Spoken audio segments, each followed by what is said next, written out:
The day my son stood in the middle of the Pike Tower lobby, pointed at my face, and said loud enough for 30 people to hear, "Do you even know who you are? You're the only man alive who can turn gold into trash. My mother handed you an empire, and you ruined it like scrap metal." The entire room switched into theater mode. He kept shouting, "All of Seattle knows you're only good at one thing, dragging my family to the bottom." The whispers spread like fire catching thin paper.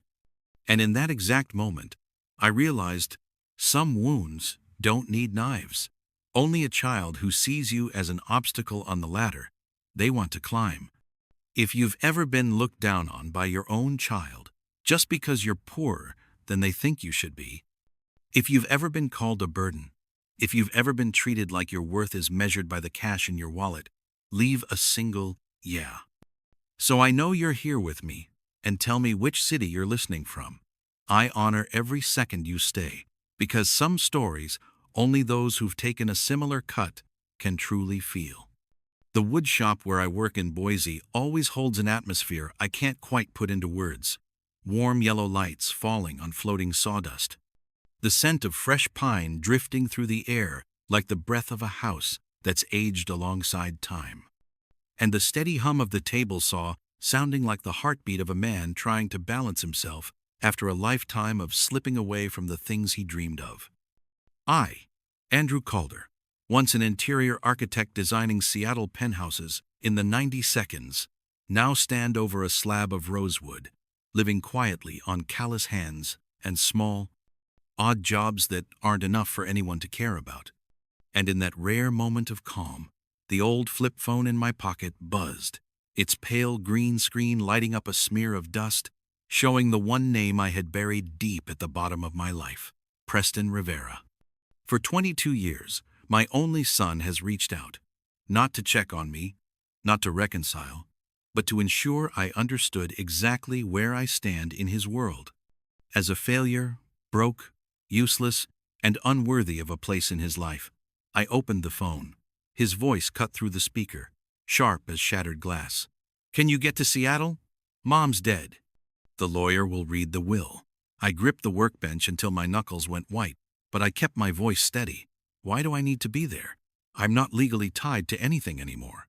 On the other end, a short, cold laugh. "The old will has your name. Washington State requires all involved parties to be present. They can't open the file without you." Then he lowered his voice, but made sure every syllable was crystal clear, like he wanted whoever stood around him to hear. "You're coming to sign the papers, confirming you're officially nothing in my life." Right after that came a familiar sound, the click of Natalie's high heels. Preston's new girlfriend. A woman convinced that designer bags determine worth and wealthy men determine fate. The phone lit again. He sent exactly $20. Note, bus money, an amount so small, it stung. Like he was saying, this is the entire value of a father in my life. For a man who spent a lifetime wanting to look his son in the eye as equals, it was a slap that needed no hand. I set the phone down, took a long breath to let the shop air fill my lungs. The pine, the dust, the life I'd stitched back together piece by piece after the fall of 2003. But this time, the scent of wood didn't comfort me. It just lingered under the yellow light, exposing a truth I never wanted to admit. For 22 years, I stayed silent because I was hurting. But now, I was silent because there was nothing left to lose. Some fires don't begin with shouting. They start with a tiny ember under ash, waiting for the right second to take flame again. And the moment I looked at the words "bus money," I knew that ember, the one I thought I'd smothered, had just come alive. It carried a name I had run from for 22 years, Preston Rivera. In 2003, when my life was still running on the clean lines of light and composition, the architecture interior firm Rivera Atelier Group was already a familiar name in Seattle's real estate world. Back then, I was the lead architect and design director, a role that put me every day in the middle of dense sheets of schematics, shimmering material boards, and the concrete dreams wealthy clients always wanted, turned into reality. Eleanor, who was both my wife and the company's CEO at the time, had a gift for turning any project into a golden promise for investors. But then the Seattle Marina Tower project, the waterfront high-rise marketed as the city's next architectural icon, began to show invisible fractures. Numbers didn't match. Financial reports were inflated. Promises Eleanor had made about timeline, quality, and investment returns to keep the capital flowing started turning into a noose, tightening around her neck. Investors whispered, then grew bold. They were preparing to sue her for fraudulent projection, false statements in the project's financials, and I, the man behind all interior design and cost control, began to see things I prayed I had misread. One late night on the 28th floor, where Seattle's lights reflected on the water like thousands of shards of glass, I discovered a chain of contracts sent from a Dubai partner. Contracts inflating interior costs to absurd levels. A $45,000 sofa listed as $230,000. A glass ceiling fixture written up as a bespoke artisan chandelier priced near $400,000. It didn't take much experience to see what was happening. Someone wanted to use Rivera Atelier Group as a channel to launder money through interior procurement, and every trace, every shell company, every transaction route just happened to lead straight back to the one person who signed off on technical documentation. Me. When I brought the file to Eleanor's desk, she didn't look at it right away. She pressed her hand to her temple, closed her eyes, as if the whole world outside was just wind sliding through glass. When she opened them, her gaze was not that of the steel-strong CEO I once knew, but of a woman standing at the very edge of fear. Andrew, if this gets out, the company dies. Preston, he's too young. He needs a future. I looked at her for a long time. Long enough for the faint flicker of the neon light above us to blur at the edges. The years we'd shared, the days when we were so broke we used the same broken drafting easel, the nights we stayed up turning sketches into model homes, flooded back in that moment. And then, a painful truth hit. Eleanor wasn't asking what we should do. She was waiting for the answer she wanted. Because I knew Eleanor so well, I knew exactly how desperate she was for someone to take the hit. I understood that if I stepped forward and took responsibility for the technical side, she would avoid a criminal investigation. I didn't do it out of naivety. I did it because I thought if even one of us stayed upright, Preston wouldn't have to grow up in a collapsed household. I chose to make myself the shield. The next morning, I walked into the FBI office. I brought the entire file, but when questioned, I told them I had failed to control the finance team, that I had been careless in verifying contracts tied to tax filings, and that the technical inconsistencies across the shell companies were on me. None of that was fully true, but I intentionally took the blame because I knew that by accepting the lesser charge, I could keep Eleanor out of legal danger. I thought I was doing the only thing left that could save our family. Thanks to the cooperation clause in the plea deal, I avoided prison, but the cost was brutal. My architecture license revoked, my reputation smeared, my career ended in a single emergency meeting, and my marriage dissolved with a signature so neat it hurt to look at. Preston, only 9 years old then, grew up with whatever story someone fed him, that his father was a ruinous man, the only person capable of turning gold into trash. And for the next 20 years, the way he looked at me carried one meaning only: contempt.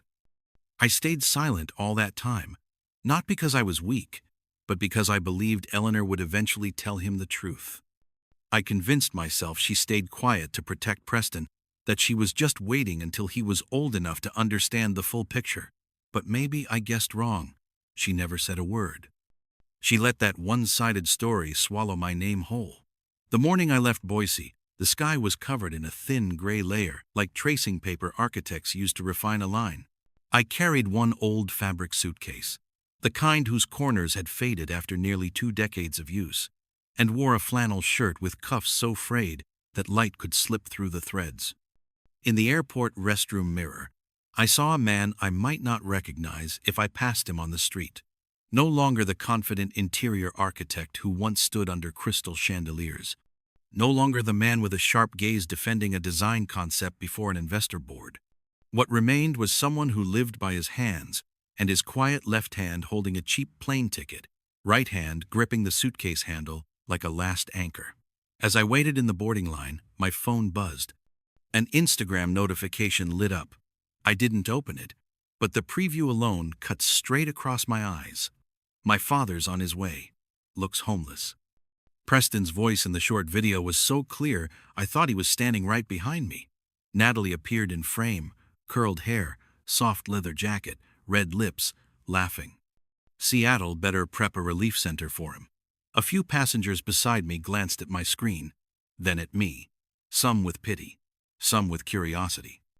Some of the tight-lipped half-smile people use when they're uncomfortable witnessing a man being turned into a public joke by his own child. I said nothing in the plane cabin. As the engines roared up, I closed my eyes and let the vibrations pull me back to the years I flew. Seattle boys, non-stop to sign interior design contracts. The days I stepped off the jetway and pressed close, complete portfolios, and a kind of pride I carried like armor. Now on the same road, the only difference was that I sat by the window, trying to hide a suitcase with a torn corner under my foot. When the plane landed in Seattle, the familiar wet scent of the city slapped my face the moment I stepped through the jetway. Seattle hadn't changed much, only I had changed too much. The bus from the airport took me toward downtown, where Pike Tower rose like a steel blue monolith of glass. I stood at its base, looking up at the facade, the interlaced glass panels, the brushed steel trims, all the aesthetics I once worshipped. But I no longer had the right to walk in as someone who understood it. Now I was only a shadow reflected on its surface. I stepped into the lobby, cold marble, expensive perfume from office workers, high heels echoing across the floor. All of it shoved me back into the places I used to belong to and no longer did. I had barely taken a few steps when a hand blocked me. Security, tall, broad, black vest, polished badge. Sir, this area is for scheduled clients. Free legal assistance is on the ground floor, elevator on the left. It took me a second to understand. He thought I was here for free legal aid. I opened my mouth to respond, but instead just nodded and handed him the appointment letter from attorney Marcus Hale. His eyes changed immediately, curiosity mixed with irritation, the kind he probably felt when realizing he'd made the kind of mistake he shouldn't, but I didn't have the energy to care.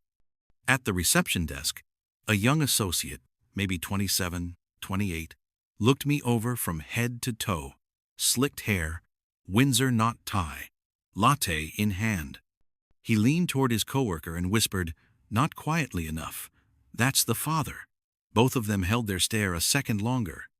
The kind of glance that splits the world into those who once lived on carpeted floors and those who've slept on wooden ones.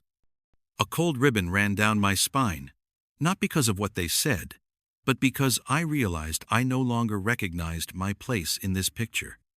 Preston, somewhere on one of the upper floors, was likely sharpening that contempt in his eyes, preparing a performance. Natalie was probably fixing her lipstick for a live stream titled "Watch My Dad Sign Himself into Nothingness." I stood still in the lobby's cold light, surrounded by eyes that passed over me like wind, and I said nothing, because sometimes silence isn't weakness. It's the way a man gathers himself before stepping into the place meant to bury him, or the place meant to unearth a truth kept hidden for more than 20 years. And I knew the moment the elevator doors closed behind me. I was no longer the man who left Boise with a fraying suitcase. I was the man about to face his past. I was the man Preston forgot one simple thing about. Ashes can still ignite when the right wind hits. The lobby of Pike Tower looked more like a high-end interior showroom than a place where people came to settle a will. White marble with gray veining stretched underfoot, polished enough to reflect every thread of dust on my old shoes. The ceiling was high, hung with clusters of burnished bronze pendant lights, their glow angling down in thin gold slices like pieces of time trimmed by the hand of some cunning architect. It was the kind of space I once understood better than myself, but today it belonged to the world of people who dressed well, walked tall, and never had to wonder if they had any value left in them. I sat down on a leather chair near the wall, polished steel frames stitching straight as a blade. The cold leather cut through my flannel and made me shiver, but I didn't move. I set my hand on the old fabric suitcase, as if holding on to it was the only way not to lose my grip on who I still was. Office workers passed by, each glancing at me, indifferent, assessing, or the polite, strained kind, reserved for someone whose social category they couldn't quite place. I lowered my head, took in a long breath of cold stone, expensive perfume, fresh printed paper, the kind of air I once helped craft for the waiting rooms of design projects long gone. Then the sound appeared. Brisk, decisive footsteps, echoing off the marble like the opening cue of a play I wasn't invited to. Preston, I didn't need to look up to know, but I looked up and so did the lobby. He walked in with the same posture I'd seen since he was a boy, shoulders slightly pushed back, chin lifted, steps that never once touched the ground gently. He wore a charcoal suit, a watch on his wrist so bright it reflected off the glass panel behind him. Conversations in the lobby paused for one beat, not long, but long enough for me to feel the weight of the distance between the two worlds. Father and son now stood in.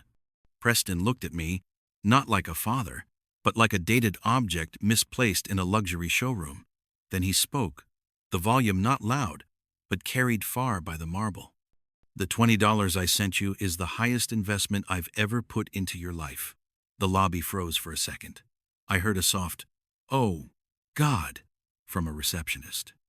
So quiet others might have missed it, but my ears were sharper than glass in that moment. I still didn't speak, didn't shift, didn't react. Natalie stepped in behind him, clinging to his arm like an expensive accessory. She looked me up and down, paused exactly 3 seconds at my worn flannel, then laughed, bright and thin and sharp like champagne glasses clinking at a party I never belonged to. He even ironed that thrift store suit jacket. A pair of eyes near the elevator turned toward me, then toward them. A young male employee, phone in hand, lifted it instinctively, the reflex of his generation. I didn't need to look closely to know what he was doing, recording probably not out of malice, but because he sensed something irregular, something that might spread. Don't, I thought, but my lips didn't move, and he kept recording. Preston stepped closer enough for the overhead lights to throw a cold sheen across his eyes. You can actually go straight to the 3rd floor if you want to sign the papers now, but looking like this, I'm pretty sure they'll think you're here for free legal aid. A few, small, quick laughs flickered and died. The kind people make when they don't want trouble, but can't stifle the reflex to react to someone being pushed into the smaller side of the scale. All of it happened in under 40 seconds. But for me, it stretched as long as the 22 years I'd spent trying to glue myself back together after 2003. I didn't stand. I didn't argue. I just looked into Preston's eyes for one brief moment. So brief, he didn't notice the meaning, but long enough for me to know I wasn't afraid of that look anymore. Some battles don't begin with gunfire. They begin in the moment the person who thinks he can grind you under his heel fails to realize you're already rising from your own shadow. The conference room on the 3rd floor of Pike Tower didn't look like a place where people divided an inheritance. It looked like a miniature Scandinavian minimalist gallery. Smooth white oak panels, black leather EMS-style chairs, warm amber lighting spread evenly like a layer of manufactured fog, still enough that even the sound of a pen dropping could be heard. I sat on the left side of the long wooden table, my back against the cold frame of the chair, a bottle of water in front of me, the kind of courtesy receptionists hand out because etiquette demands it. Preston sat across from me, legs crossed, carrying the easy posture of someone convinced this match had been scripted long ago and that the winner had already been named. Natalie sat beside him, her long legs angled at a perfect editorial pose. The door opened, and Marcus Hale walked in. He was in his early 50s with salt and pepper hair and a navy suit tailored so sharply you didn't need to see the label to know it cost no less than $2,000. He set his case on the table, unlocked it, then looked up. I saw him hesitate. His eyes paused on my face for exactly 1 second, long enough to recognize me, short enough not to show it. Mr. Andrew Calder. His voice dipped, carrying the sound of someone not entirely sure he believed what he was seeing. I remember you, from the 2003 file. A cold draft slid down my spine, not from fear, but because for the first time in 20 years, someone spoke of that past without contempt. Preston rolled his eyes, chin tilted. You don't have to be polite. Just read. His legs twitched under the table like someone impatient to unwrap a toy he'd ordered online. Marcus opened the first file, adjusted his glasses, and spoke with a tone so even and professional that each word sounded like a judge's gavel tapping the table. According to the will drafted 12 years ago, all assets, properties, shares, and controlling interest in Rivera Atelier Group shall be transferred to Preston Rivera. Preston leaned back and smiled. A smile so triumphant, it could have been packaged as marketing material for a luxury brand's total victory campaign. I saw it clearly. He believed this was his coronation, the moment he'd waited his whole life to prove he was right, and I was wrong. But Marcus didn't turn the next page. He closed the file and said in a calm, unsettling voice, "However, that is the old will." 7 months before her passing, Mrs. Eleanor Rivera rewrote everything with an added cautil. Preston's grip on the chair tightened, his expression snapping into tension. "Then read the new one already," he snapped. His voice pitched too high, pulled out of its comfort zone. Marcus maintained the composure of someone who had read thousands of wills, witnessed thousands of disputes, and knew exactly when someone was losing control. He opened the second file, a thicker black folder edged in silver and sealed in red wax. Under the warm light, the silver trim looked like a blade waiting to be unsheathed. "I need everyone to remain calm," Marcus said, his eyes fixed on Preston like a warning. "Because, from this point on, what I'm about to read will change the entire landscape." Preston let out a laugh, a strained, brittle, insecure sound. "I don't care about any landscape. Read it." Natalie squeezed his arm, trying to salvage his image in front of the attorney and staff, but he shook her off. I stayed still, unmoving. But inside me, something shifted. A faint sound, like the hinges of an old door slowly opening after being locked for 20 years. I felt the cold radiate from the sealed folder in front of Marcus. "Mr. Andrew," Marcus suddenly said, turning toward me, "you may want to brace yourself." I nodded slightly. Not because I knew what was coming, but because for the first time in 20 years, my life was no longer held hostage by someone else's silence. Preston slammed back in his chair and barked louder this time. I said, "Read it. Are you trying to drag this out for clicks like some TikTok clown?" Marcus shut his eyes for a brief second, exhaled slowly, then began. "According to the new will of Mrs. Eleanor Rivera," and the room, quiet as a stone-cold gallery, pulled taut like a wire of steel. One more word would snap it. Marcus opened the second file with a slow, precise movement that made me feel as if he were unsealing a rare vintage design piece rather than a will. When the strip of red waxed paper tore, the entire room seemed to shift temperature. The air once cool thickened into something heavy, like every person was holding a breath they weren't yet allowed to release. "Before we reach the main estate," Marcus read, eyes scanning each line, "Mrs. Eleanor has a series of personal gifts." Preston scoffed, folding his arms. "All right, let's entertain the room." Marcus didn't react. He continued, "First gift, $20,000 to Mrs. Sinclair, her personal secretary for 13 years. At the far end of the table, a middle-aged woman covered her mouth in shock. Preston glanced over, lips curled, probably to upgrade her old computer. Marcus turned the page. Second gift, $12,000 to Mr. Ortega, the penthouse housekeeper. An older man bowed his head. Preston laughed louder, an empty clang like metal hitting cold stone. 12,000. Maybe he can buy a better mop.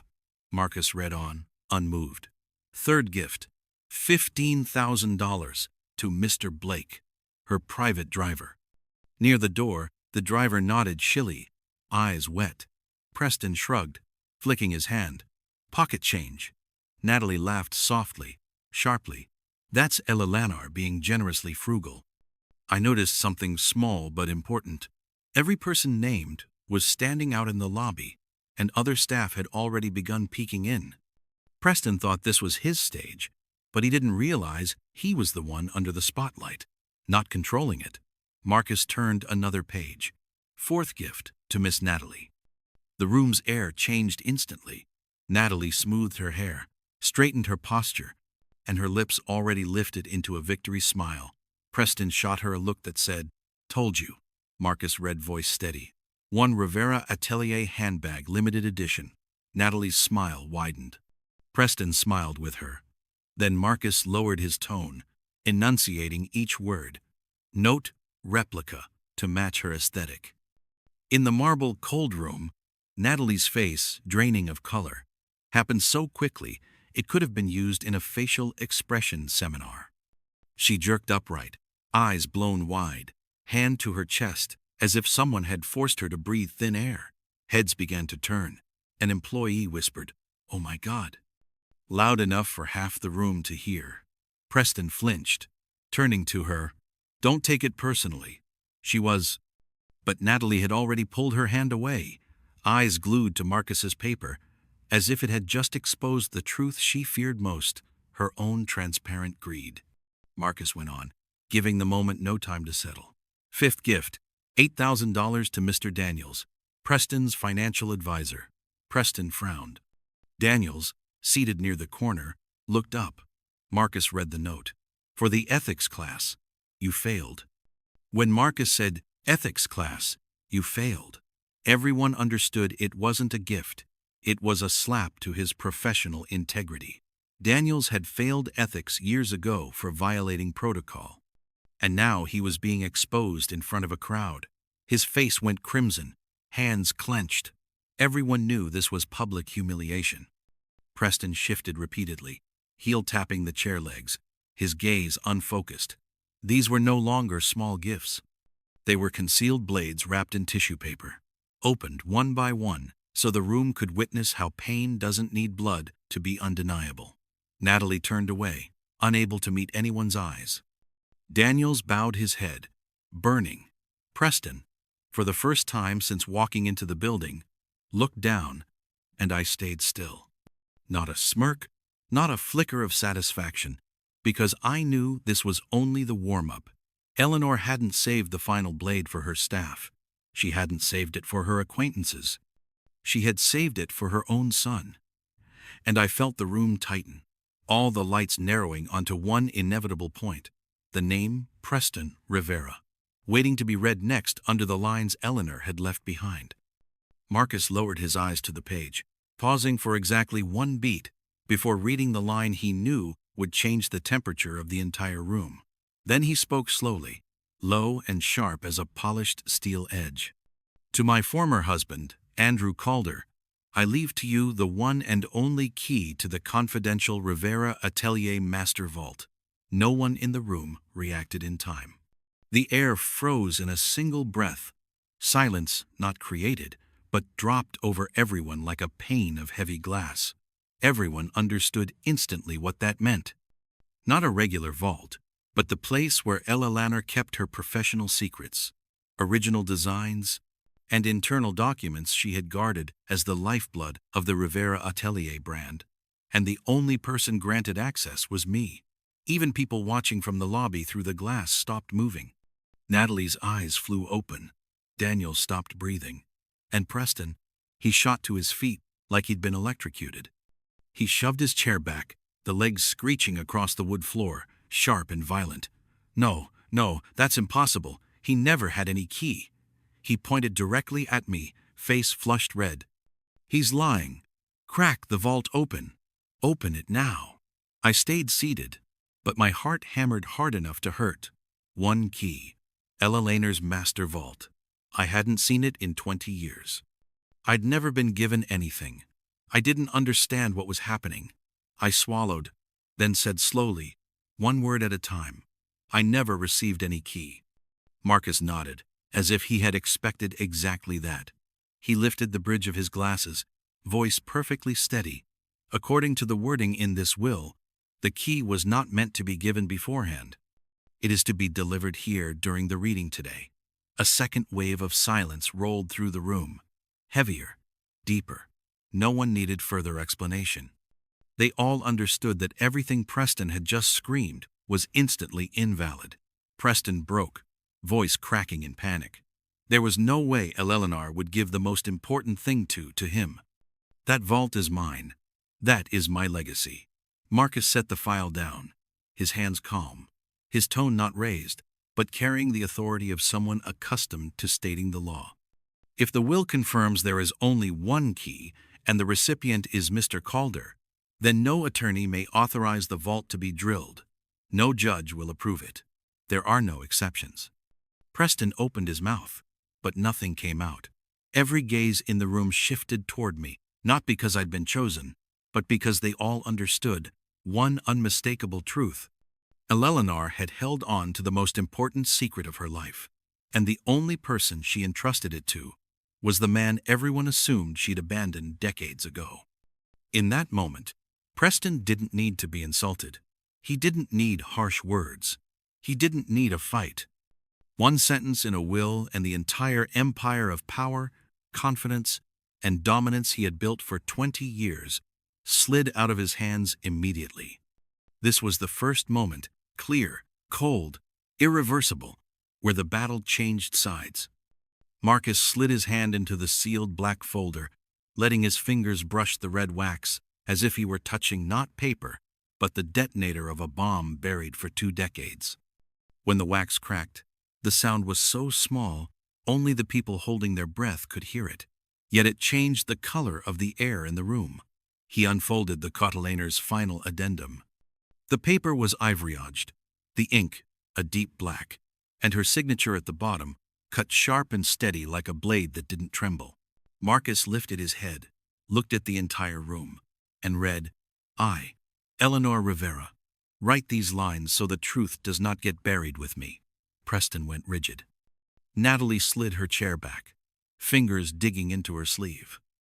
Beyond the frosted glass, 3 other attorneys had stopped walking, pretending to be in transit, but staring in like spectators who didn't buy a ticket to this trial, but found themselves front row. Marcus continued. First, Andrew did not commit any wrongdoing in the 2003's case. I know that. I know it very clearly. I shut my eyes for a second. That sentence, just that one, was enough to put a crack through 20 years of pressure sitting on my chest. Marcus read on, peeling back layers of deceit with a voice that was low, calm, and merciless. I forced Andrew to take the blame, to protect the company, to protect myself, and to protect the child I believed would grow up grateful. I put Andrew in front as the shield, because I knew that if he signed the plea deal, I would walk free. Preston whipped his head toward me, eyes searching for something. An excuse, a crack, anything that could keep him from believing this. But Marcus didn't pause. He turned the page.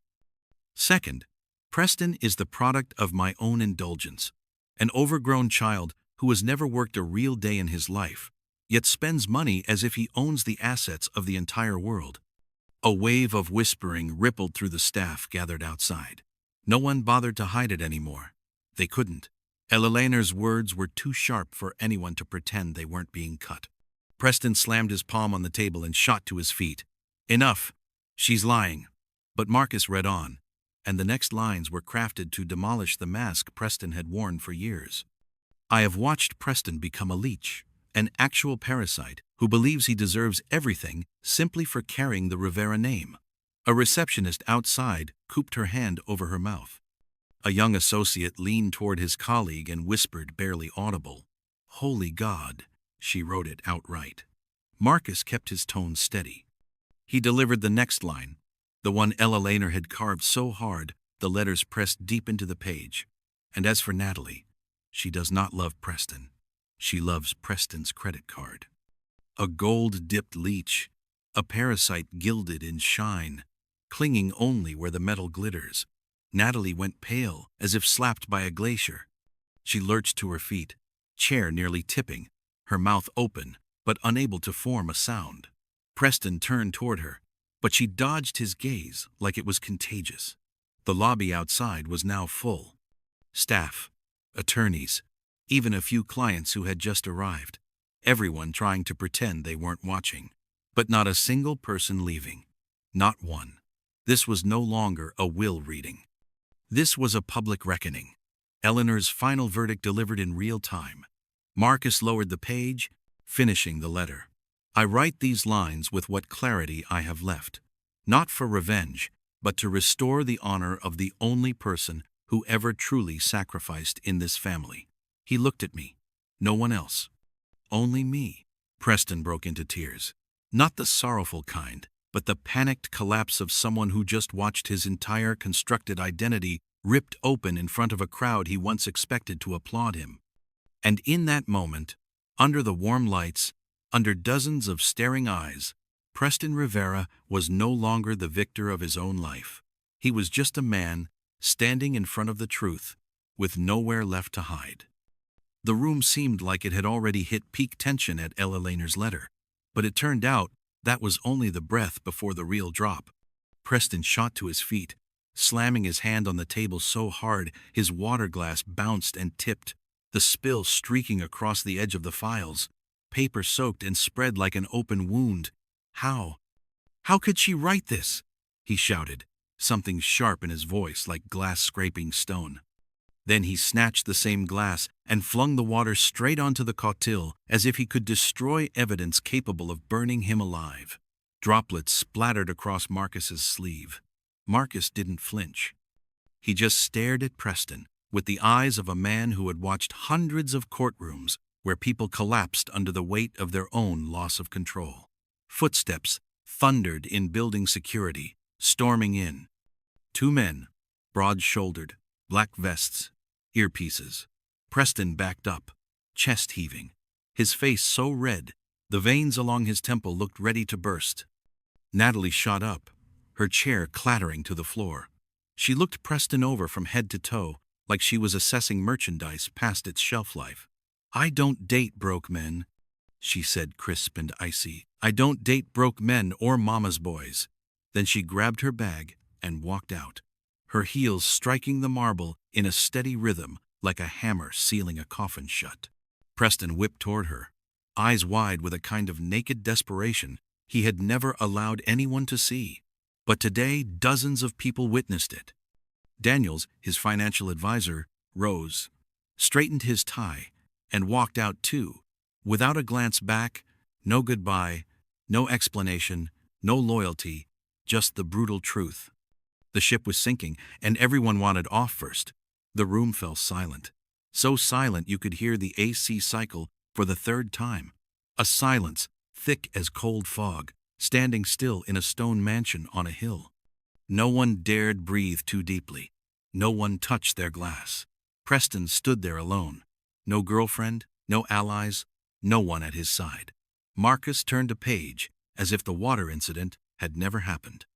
His voice didn't change, and now he paused half a beat, letting the pulse pounding at Preston's temple throb louder in the frozen air. We come to the inheritance of Preston Rivera. Every eye locked on Marcus. Then he read, Preston inherits exactly the amount he gave his father. Marcus held his gaze. $20. The room crackled, whispers igniting like sparks in dry brush. A receptionist outside slapped a hand over her mouth, lowering her head to hide the, "Oh my God," that slipped out. A young associate turned away, shoulders shaking as he tried to choke down a laugh. Preston drained of color in a single second. He staggered back, hitting the wall. His face went ghost pale, his lips trembling, his eyes wide, as if he'd just been thrown out of the world he believed he ruled. And then he looked at me. His eyes swirled with something between hatred, desperation, and humiliation. He lunged toward me. No words, no shouting, just launched forward like a trapped animal at the edge of survival. I barely had time to shift my chair before the two guards seized him, twisting both arms behind his back. "Let go of me! Let go of me, please!" He screamed, his voice cracking apart, every shred of dignity gone. No CEO, no swagger, just a man being dragged out of the room, along with every mask he had ever worn. When the door slammed shut behind him, the room was so quiet, I could hear my own heartbeat. Preston, the man who thought he owned everything, lost it all in 5 minutes. And in that exact moment, it wasn't just his money that vanished. His dignity went bankrupt, too. Marcus slowly closed Preston's inheritance section, setting the page aside the way a doctor might. After declaring the moment, a patient shows no remaining signs of life, he shifted to the final folder, the thickest, heaviest one, edged in bright silver.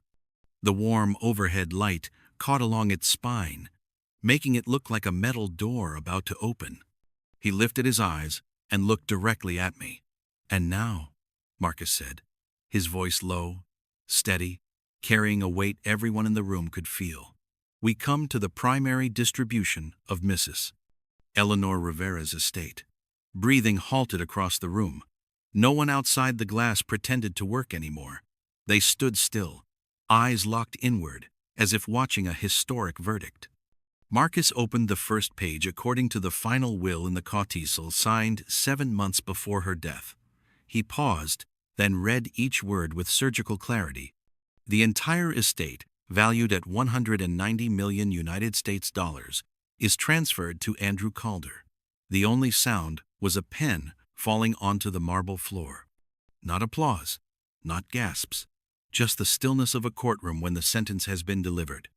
Marcus went on, including 100% ownership of Rivera Atelier Group, full operational authority, all real estate assets, including the Seattle penthouse, every interior design, copyright original blueprints, and all intellectual property, tied to the brand.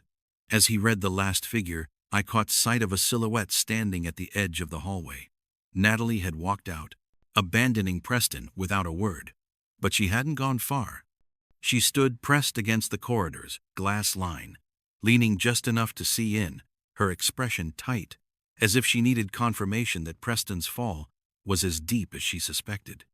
The makeup on her face looked pale under the artificial light, stripped of its earlier pride and replaced with raw calculation. Nearby, a few younger staff members froze mid-step, and Daniels, halfway down the hall, stopped cold when he saw Natalie staring back into the room as though the entire hallway were being gravity pulled into this moment. Daniels, who had walked out earlier, didn't take another step, and Preston was already held outside by security, but his voice bled through the glass, choking, panicked, like someone losing air. No way. Marcus folded the folder shut and continued with the tone of an attorney who had already prepared every outcome. All assets have been pre-approved by the board. Every component of the transfer of authority, including shares, administration, and intellectual property, has been executed. No one has standing to contest. He placed another packet on the table. The Internal Revenue Service has confirmed exemption and allocation for estate tax. No clawback, no liabilities. Everything is cleared. Heads turned toward Marcus because they knew what that meant. IRS clearing meant the estate was fully ripened, fully transferred, untouchable. Marcus delivered the final line. His voice not raised, but weighted like a vault door ceiling shut. And all assets above under the final clause of the will are transferred into the Calder Rivera Trust with Mr. Andrew Calder as the sole trustee. Sole trustee. 2 words that landed like an electronic lock sliding into place. Silent, complete, unreachable by any other hand. Every gaze in the room fell on me, but I felt no triumph, no victory, no satisfaction watching Preston collapse. I felt only a hollow coldness spreading through my chest as someone had just handed me a tower so enormous I had no idea where its first broken beam even was. I drew a long, steady breath. I paused, flattening my voice so it wouldn't shake. This isn't a reward. Marcus tilted his head, listening. I went on, slow, deliberate, laying each word like the first stones of a rebuilt foundation. This is a responsibility. No one argued, no one nodded, no one spoke. Because everyone understood one thing with absolute clarity. My life had been buried under a lie. And today, the power handed to me wasn't meant for revenge, but to rebuild the structure that had been shattered for 20 years. That afternoon, Seattle was wrapped in a thin gray sheet of cloud, like a piece of fabric filtering the daylight. I stood by the glass of the top floor of Pike Tower, looking down at rain-soaked roofs and the slow crawl of headlights gliding through intersections. This city had once been the center of everything in my life. Work, reputation, love, and it was also the place where everything collapsed with a single, brief news headline about tax irregularities. Now it sat below me, silent. Behind me, Marcus said, a small object on the long wooden table in the penthouse living room. The sound of metal touching dry wood was soft but sharply clear. You forgot this, he said. I turned. On the table lay a small silver key, an old-style design with a rounded head and a slender body, but crafted so precisely the light caught every edge. It didn't look like an apartment key or an office key. It looked like the kind made for locks no one was meant to touch. This is, I asked. Marcus lifted it gently between two fingers. This is the confidential key, he said. The one Eleanor called the real key. He placed it into my hand, his palm warm, the key cold, as though it had just been taken out of ice. Per instructions, Marcus continued, it could only be given to you after the reading of the will, and only if you accepted the responsibility of trustee. I held the key, feeling the metal press into my skin. Part of me wanted to set it back on the table, walk away, and say I'd had enough secrets for 20 years. But another part, the part that had been buried alive under the paperwork of 2003, knew that if I didn't open this, then every apology and every declaration in that conference room would remain just words. Where's the vault? I asked. Marcus looked toward the rosewood wall on the right side of the living room, the same wall Eleanor and I once fought over, arguing furiously about veneer versus solid wood.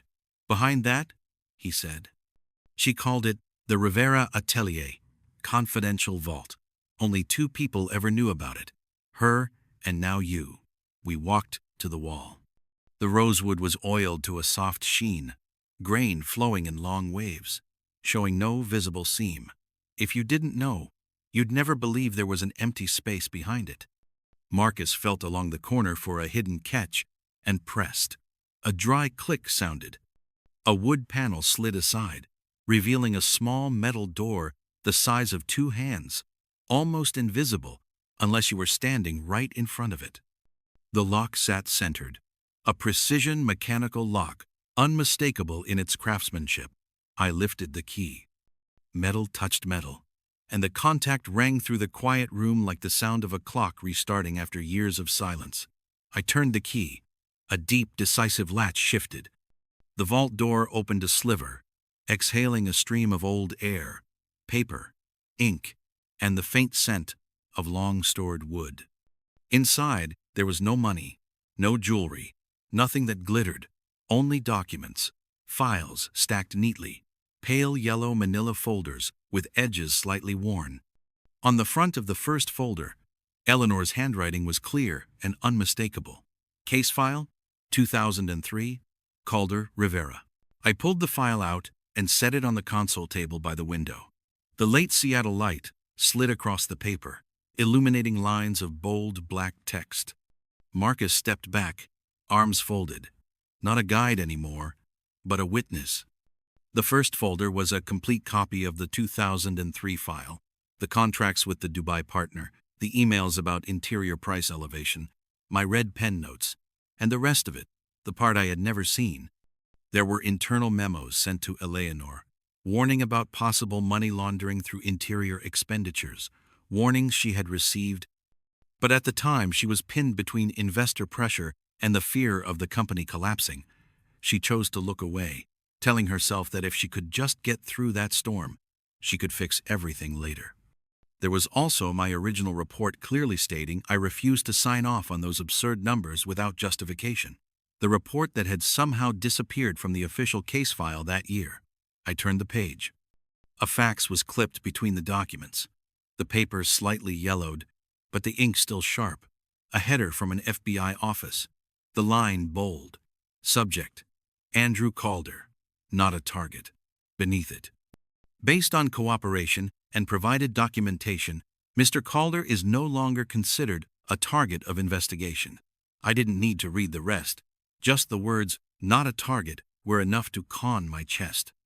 For 20 years to the world, I was the man involved in a tax scandal. To my son, I was the failure who pled to avoid prison. But here, in a vault hidden behind the wood panel I had designed myself, was the page stating that to the FBI, the only people with the authority to charge me, I had never been a target at all.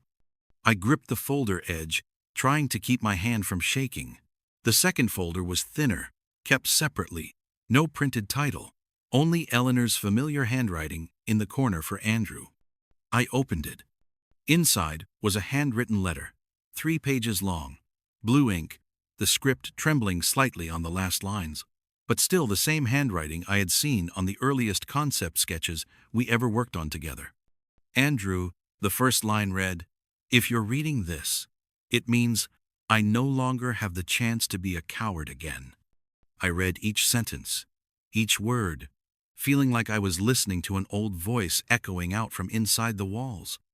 She wrote about that night in 2003, about the panic when the partners threatened lawsuits, when investors wanted to drag the entire company into court. She admitted she had ordered the legal department to shift the shell companies under my name to protect herself and the brand. She wrote, "I knew you were innocent. I also knew you would believe that if you took responsibility for the technical discrepancies, I would have time to fix everything and eventually tell the truth. But I was a coward. I let you walk into the fire for me, let you carry the full heat of the scandal while I stood outside and let the world believe you were at fault." I stopped there for a long moment, not because I was surprised. I had suspected this for years, but because it was the first time it had ever been written down, no longer an assumption. Under that, she gave another reason, harsh, but honest. "I thought Preston needed someone to blame if his life didn't turn out the way he wanted, and I let you become the shadow he could step on, so he wouldn't step on me." I lifted my eyes towards Seattle. The sky had darkened. The harbor lights flickered faintly, dots scattered across a sheet of lead. I turned to the last page. Eleanor wrote that after the case closed, she sent repeated compensation payments into a private account under my name, with notes like, "For future projects, for your studio, for anything that is not me." In the vault, clipped behind the letter, was a stack of wire transfer receipts. Regular payments in the early years after the scandal, amounts of $40,000, $60,000, $100,000. "I knew you wouldn't use it," she wrote. "You're too proud. You'd leave it untouched as proof of a mistake I refused to face. So, I kept the records here, somewhere you would only see when you were ready to look back. If one day Preston is forced to face the truth, I want to begin by giving you the one thing I couldn't buy. Your honor, I didn't sit. I didn't cry. I just stood there, hand resting on the edge of the file, like an architect looking at the final drawing of a structure he once believed was lost." "Eleanor wanted you to see all of it," Marcus said quietly, as if loudness might break something fragile in the room. "She just never had the courage to give it to you herself." I folded the letter, placed it gently back where it belonged, then reopened the FBI fax to look at the words, "Not a target," once more. In my head, the sounds of all the years in the Idaho wood shop, the planer, the saws, the clack of lumber, seemed to fade into the distance. For 20 years, I had lived like a man, permanently marked. But all those years Only the newspapers saw me as guilty. In the actual FBI records, the only records that mattered, my name had never been on the target list. I exhaled slow and long. Not relief, not fully. Nothing can return my youth, my marriage, or my son's respect. But for the first time in 2 decades, I felt something like the old foundation of myself emerging beneath the rubble. Not complete, but solid enough to build on. Honor, I said softly, more to myself than to Marcus, isn't always restored in front of the world. Sometimes it gets cleaned in the places the world never sees, like this vault. Seattle outside was still gray, still damp, still cold. But the lights inside the penthouse reflected off the file pages and the silver key on the table, creating a different kind of glow. Not dramatic, not triumphant, just the glow of a truth, finally willing to step out of the dark. And I understood this was the one part of the inheritance only I could use properly, not the money. The right to stand up straight from now on when someone says the name Andrew Calder. The first morning I returned to Boise after everything that had happened. The air carried that light, dry mountain cold, unique to Idaho. My woodshop was still there, tucked between 2 old pine trees, its sheet metal roof, weather-stained, and the small window forever blurred with sawdust from the inside. I opened the door. The smell of alder, cedar, and fine wood shavings rose up like an old memory. For 20 years, this place was all I had left. A small corner no one could take, no one could fight over, no one could weaponize against me. But today, it felt different. Not because I had a fortune in my name, not because I'd suddenly become the heir to a company, but because, for the first time in 20 years, I stepped into the shop without carrying the humiliation of bowing to my past. I set my suitcase down, took off my coat, and flipped the switch on the yellow lamp hanging from the ceiling. The warm light fell across the old workbench where I had once carved plank after plank, just to forget the rumors, the contempt, the eyes that judged me in Preston's words. "You're a zero," thrown at me in every phone call. This time, that same light didn't make me feel small. It felt like the illumination of a new blueprint inside my head. Young, clean, and large enough to cover whatever I want to build with the rest of my life. Marcus had finished all the paperwork. The assets, the shares, the penthouse, the design copyrights. They had all been transferred into the Calder Rivera Trust. And I, the man once labeled a washed-up fraud dodging prison, was the only person with authority over the fate of Rivera Atelier. But I knew I couldn't spend a single dollar of it on myself. 20 years had taught me that 2 things once lost, no amount of money can ever buy back: time and honor. Time I cannot recover, but honor, I found it in a vault that smelled of old paper. And if I used this fortune to buy a car, a house, a vacation, then the truth Eleanor left behind would be cheapened into a financial transaction. I'd never allow that. So I began with the first thing. I established the Calder Atelier Scholarship for poor kids in Idaho, with talent for design, sculpture, or interiors. Kids with no one to back them. Kids like I was at 18. I wanted them to see the world through the eyes of an architect, not someone just trying to survive. I contacted a group of young artisans in Seattle who had once worked for Rivera Atelier, invited them back to transform the company's headquarters into a free vocational center where anyone could learn to make something with their hands. No grades, no tuition, just passion and a willingness to get their hands dirty. That part belonged to Eleanor.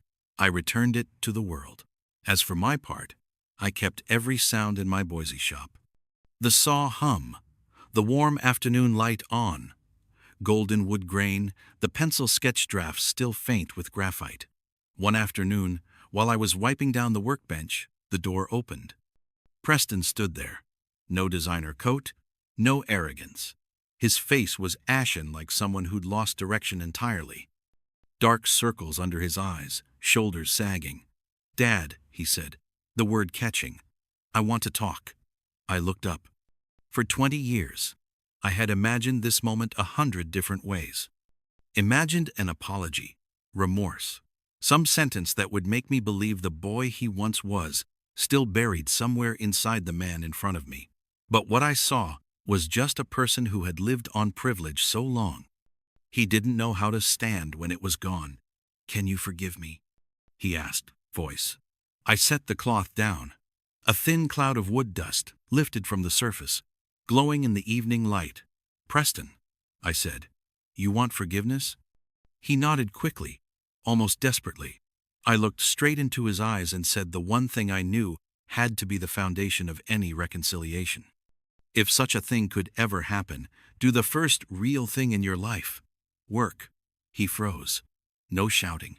No arguing. No running. Just stood there, as if realizing he'd never done anything with his own hands before. When Preston left, the late afternoon light had turned honey cold. I returned to my bench, placing my hand on the oldest sketch I still kept, a pencil interior concept Eleanor once dismissed as not commercial enough. Back then, I believed her. Now I know not everything beautiful needs to be monetized. In the shop, Idaho wine slipped through the door crack, lifting the sawdust into the air, each tiny particle catching the light like metal flecks. I watched them float and fall, light, free, without weight, and I understood. Of all the things Eleanor left, money, a company, copyrights, an entire design empire, the only thing I truly needed was the truth. The money wasn't the gift she left. The truth was the inheritance. Some stories don't end with applause. They end with the quiet exhale of a man finally standing straight after 20 years, buried under a lie. I don't need anyone to believe me. I only need that fax from the vault. And I only need my own nod in the mirror each morning. If you've stayed with me all the way here, it means you understand this. Sometimes, what saves a person isn't money, isn't reputation. It's the moment the truth steps out of the dark. And when it does, silence alone is enough for the whole world to hear it. If you've ever had to rise from a false accusation, if you've ever had to clean your own name while the world turned its back, or if you've stayed silent because no one would listen, leave a single. So, I know there are people like me out there, and tell me where you're listening from. And if you want to walk with me through the journeys where truth finally finds its voice, you know what to do.